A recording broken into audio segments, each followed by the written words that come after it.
Hai semua, ketemu lagi sama aku Luna. Selamat datang di channel Ngomongin Uang. Di video kali ini aku mau bahas tentang salah satu komponen ekonomi yang jarang banget dikupas, yaitu tentang potensi ekonomi daerah yang sering kali dilupain. Kalau ngomongin tentang perkembangan ekonomi nasional, yang sering kita sorot itu ya perkembangan di kota-kota besar, ibu kota provinsi, atau daerah strategis yang punya sumber daya alam. Jadi kesannya sumber rezeki buat masyarakat di negara ini ya cuma ada di lokasi padat penduduk aja, atau daerah-daerah penghasil tambang. Padahal sebetulnya ada banyak banget potensi daerah yang bisa digali dan nyokong kesejahteraan masyarakatnya secara langsung loh. Dan dampak ekonomi yang bersifat lokal kayak gini punya efek positif yang jauh lebih baik daripada pembangunan ekonomi yang cuma terjadi di pusat kota yang padat penduduk aja. Sayangnya nih, tiap tahun selalu banyak masyarakat desa yang malah merantau ke kota besar dan ninggalin daerah asalnya. Dan akhirnya hal ini bikin ekonomi daerah-daerah di Indonesia tuh jadi makin tertinggal dan nggak dimanfaatin secara maksimal. Bahkan nih, kalau kita tarik ke level nasional, ada banyak potensi SDM Indonesia yang pada akhirnya merantau ke luar negeri dan milih buat nyari rezeki di luar negara Indonesia. Bayangin nih, di tahun 2023 yang lalu, ada sekitar 275.000 pekerja migran Indonesia yang kerja di luar negeri. Dan mereka berhasil ngasihin devisa sampai 230 triliun rupiah cuma dalam waktu 1 tahun. Perjuangan pekerja migran Indonesia ini luar biasa banget. Mereka tuh rela pergi jauh dari keluarga, kerja di negara asing yang punya bahasa dan budaya yang beda. Tapi terlepas dari perjuangan mereka yang luar biasa banget di luar negeri, sebenarnya bakal jauh lebih ideal lagi kalau mereka juga bisa pakai pengalaman dan keterampilannya buat membangun daerahnya masing-masing di Indonesia. Karena sebetulnya nih, negara yang maju itu adalah negara yang setiap daerahnya bisa punya kekuatan ekonominya sendiri. Karena hanya dengan begitu, tiap daerah bisa membawa kesejahteraan buat masyarakat setempat, tanpa harus bergantung ke kota-kota besar atau sampai ke negara lain. Dan sebetulnya udah ada banyak contoh loh, pemanfaatan ekonomi daerah di Indonesia yang berhasil bawa kesejahteraan dan ngangkat harkat hidup masyarakat setempat. Nih, contohnya ada Desa Bendar, Kecamatan Juwana, Jawa Tengah. Desa ini tuh berhasil ngembangin potensi ekonomi daerahnya dengan luar biasa banget. Kalau kamu lihat, desa ini tuh posisinya ada di pinggir laut, yang bibir pantainya berbentuk teluk dengan muara sungai yang besar. Lokasi kayak gini cocok banget ya buat tempat kapal bersandar, dan untungnya potensi itu dijalani dengan baik, di mana 95% warga desa Bendar ini berprofesi sebagai nelayan. Tapi jangan kamu bayangin desa nelayan itu kumuh dan kotor. Desa Bendar ini adalah desa nelayan yang paling kaya dan sejahtera di Indonesia. Desa ini punya lebih dari 500 kapal penangkap ikan ukuran besar dan sedang, yang bisa ngedapetin hasil laut sampai 300 ton tiap hari. Kebayang nggak tuh berapa sih perputaran uangnya tiap bulan? Dengan hasil tangkapan sebesar itu, nggak heran ya kalau desa ini tuh juga punya fasilitas pasar lelang ikan yang gede banget, terus bersih dan tentunya jadi pusat transaksi hasil laut buat pembelian antar provinsi, bahkan sampai ke mancanegara. Pemanfaatan potensi daerah ini bikin penghasilan rata-rata nelayan di desa ini mencapai 80-100 juta rupiah per bulan. Wah, keren banget ya. Kesuksesan desa ini emang gak bisa lepas dari peran masyarakatnya yang kompak banget.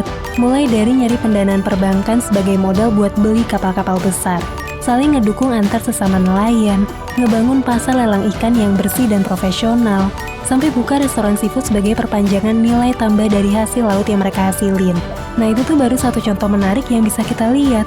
Gimana kalau potensi daerah bisa benar-benar digali secara optimal.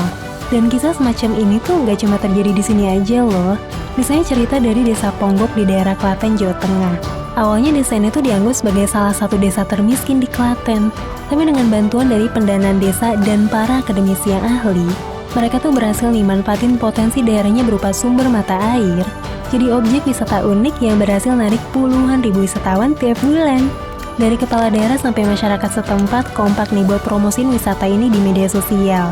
Dengan pemanfaatan potensi yang baik, desa ini berhasil ngeraup pendapatan belasan miliar rupiah per tahun. Hasil pendapatan ini akhirnya dialokasiin buat beasiswa 1 sarjana 1 rumah, dan juga asuransi kesehatan buat semua masyarakatnya. Kreatif banget ya.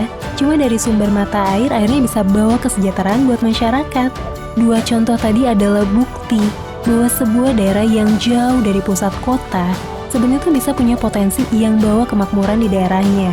Dan bahwa sumber rezeki kita tuh sebenarnya nggak harus dijemput ke kota-kota besar, tapi bisa jadi ada di daerah kita sendiri.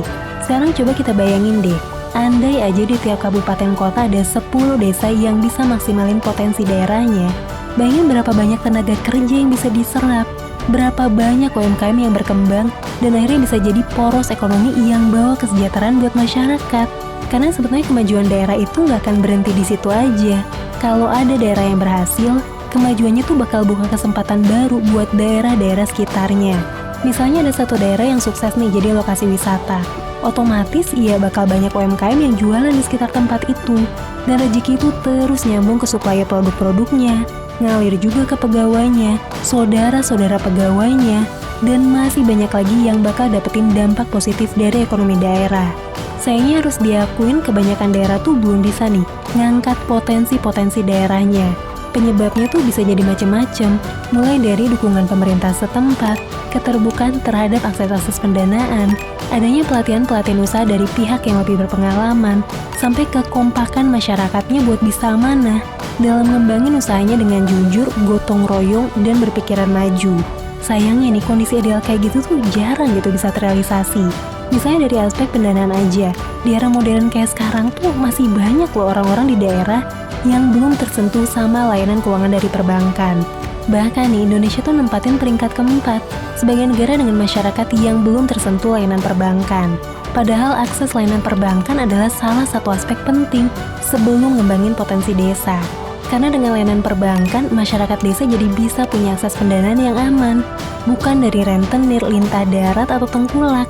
Masyarakat juga jadi punya tempat yang aman buat nyimpen dan muterin uangnya secara digital dengan lebih aman. Dan akhirnya masyarakat juga bisa nikmatin layanan keuangan modern kayak di kota-kota besar. Misalnya tuh kayak asuransi, investasi, dan masih banyak lagi.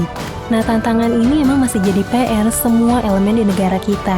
Mulai dari pemerintah pusat, kepala daerah, akademisi, masyarakat, dan juga industri keuangan itu sendiri. Dan kalau dilihat nih, ya udah banyak banget ngasih dukungan buat pemerataan ekonomi dan pengembangan ekonomi daerah. Itu tuh justru dari program-program pengembangan masyarakat yang sifatnya non-komersil dari sektor perbankan. Contohnya yang sering banget kedengeran itu Bank Mandiri. Mereka punya program pembiayaan Mandiri KUR atau kredit usaha rakyat yang fokus ke pembangunan ekonomi desa di berbagai sektor produksi. Program KUR ini ngasih modal kerja atau investasi ke individu skala UMKM yang produktif tapi belum punya jaminan yang cukup. Misalnya di sektor pertanian dan kehutanan, pariwisata, kelautan, dan juga pertambangan garam rakyat. Sampai Maret 2024 ini, program Mandiri KUR udah nyalurin modal sekitar 234,25 triliun sejak tahun 2008. Dan udah ngebantu hampir 3 juta orang ngembangin usaha mereka. Salah satu contoh ekonomi desa yang lahir dari program ini adalah Desa Kutu di Bali, yang ngembangin bisnis desa wisata mereka secara mandiri dan dikelola langsung sama masyarakat adat. Ini nih beberapa objek pembiayaan program KUR pariwisata. Misalnya tuh penyediaan akomodasi atau homestay, terus usaha kerajinan souvenir atau makanan oleh-oleh khas, usaha restoran, kafe, rumah makan, sampai usaha penyewaan transportasi kayak kendaraan roda 2 atau perahu. Selain ngedukung secara modal, Bank Mandiri juga ngedampingin UMKM buat ngelola usahanya. Misalnya dengan cara ngasih pelatihan promosi usaha dan manfaatin teknologi digital buat ngelakuin pembayaran. Selain contoh itu, ada puluhan ribu usaha kecil lain yang lahir dan berkembang di bawah program ini. Harapanku sih gerakan pembiayaan, pelatihan, dan juga pendampingan gratis buat perkembangan usaha kayak gini tuh bisa terus dikembangin sampai ke seluruh pelosok. Sampai akhirnya bisa ngebangkitin banyak ekonomi daerah, terutama di area-area terluar dan pelosok Indonesia yang disebut dengan 3T. Nah, menariknya nih, Bank Mandiri tuh nggak cuma peduli sama masyarakat lokal yang berjuang di daerahnya sendiri aja, tapi juga para tenaga migran Indonesia yang ada di luar negeri. Karena sebenarnya para pekerja migran yang udah kerja keras di luar negeri, yang sampai ngasih remitensi ratusan triliun itu tuh perlu banyak bantuan, dan juga dukungan buat bisa tetap produktif setelah pulang ke Indonesia. Karena harus diakui nih, skill yang mereka jual di luar negeri emang dihargain tinggi, tapi belum tentu mereka bisa tetap ngejual skill itu di Indonesia dengan harga yang sama. Makanya Bank Mandiri juga punya program yang namanya Bapak Asuh, di mana program ini fokus dalam pendampingan mentor buat para pekerja migran yang pulang ke Indonesia dan pengen nyoba ngerintis usaha dari hasil kerja keras mereka di luar negeri. Bantuan dari Mandiri ini mulai dari proses pembuatan legalitas usaha, pelatihan literasi keuangan, pelatihan layanan keuangan digital, cara ngelola toko digital di marketplace, sampai pendanaan usaha juga. Dengan pendampingan semacam itu, harapannya tenaga migran kita juga nggak harus selama-lamanya ngadu nasib di negeri orang. Dimana sekembalinya mereka ke tanah air, mereka tetap bisa ngembangin rezekinya jadi hal yang bermanfaat buat lingkungan dan daerah dengan buka lapangan kerja baru. Dari video ini aku cuma mau ngasih gambaran aja, kalau ada banyak banget potensi kekayaan di negara kita yang mungkin selama ini tuh luput dan gak diperhatiin sama banyak pihak. Buat kamu yang nonton video ini, kira-kira apa sih potensi daerah asal kamu yang belum banyak digali? Coba dong ceritain di kolom komentar. Oke deh, segitu aja pembahasan aku kali ini. Semoga videonya bisa bermanfaat dan nambah wawasan kamu. Sampai ketemu lagi di video selanjutnya. Tetap di channel Ngomongin Uang, karena ngomongin uang gak ada habisnya.